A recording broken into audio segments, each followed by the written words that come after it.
US Secretary of War, Pete Hegseth, reaffirmed that the Americans are committed to ending the Iranian regime of the Ayatollahs and are dedicated to seeing this through. Iran is hoping that we cannot sustain this, which is a really bad miscalculation for the IRGC in Iran.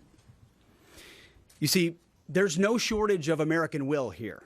We've got no shortage of munitions. Our stockpiles of defensive and offensive weapons allow us to sustain this campaign as long as we need to.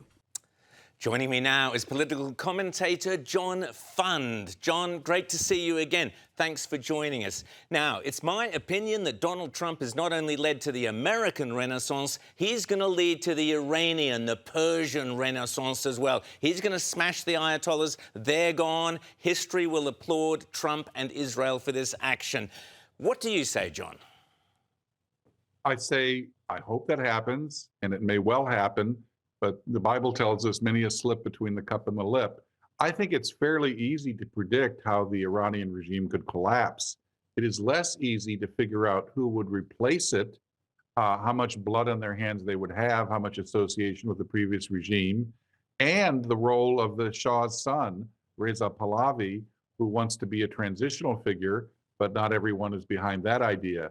So the war is going well. The proof of the pudding will be the shape and the composition of whatever replaces the government.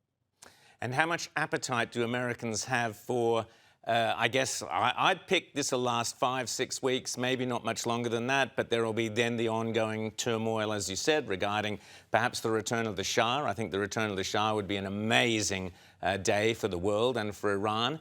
But what's the appetite in America at the moment? We've had one vote where the Democrats tried to block this war, but that failed. Trump's going full steam ahead, and Trump's even saying he wants to be involved in picking the successor to the supreme leader. Well, that's an interesting stratagem.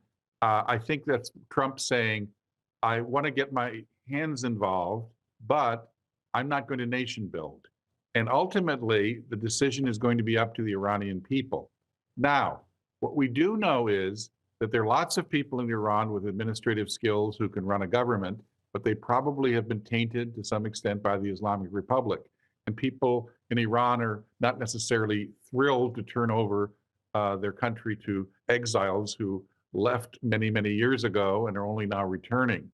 So the president wants to have something short of what we did in Iraq and Afghanistan, propping up a government that didn't have that much legitimacy, and also short of just wiping our hands of the situation and walking away, because that could, as you say, lead to chaos.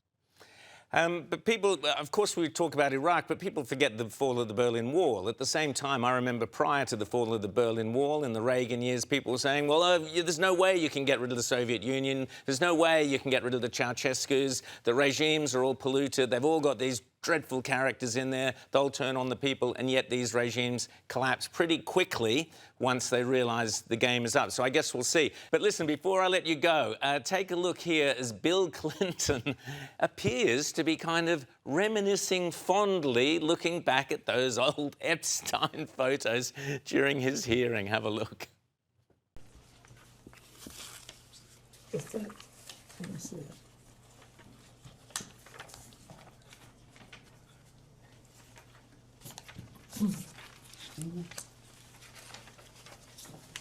Okay.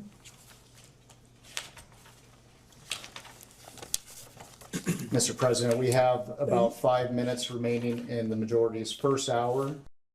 I don't know what was on those photos, John. I don't know what hot tubs there might have been or anything else. But tell us, what did you make of it?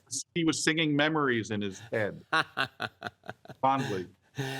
So how's it all gone down, the hearings here with Clinton?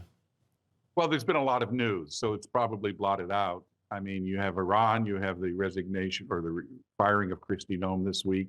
The hearings were entertainment, but of course the Clintons did whatever they always do. They stonewalled and lied. And so there wasn't much news in that, because these are events of 20, 25 years ago, and you can't prove anything other than a few grainy photographs. I think the smile on Clinton's face said more than any depositions. John Fund, always great to chat to you. Thanks so much.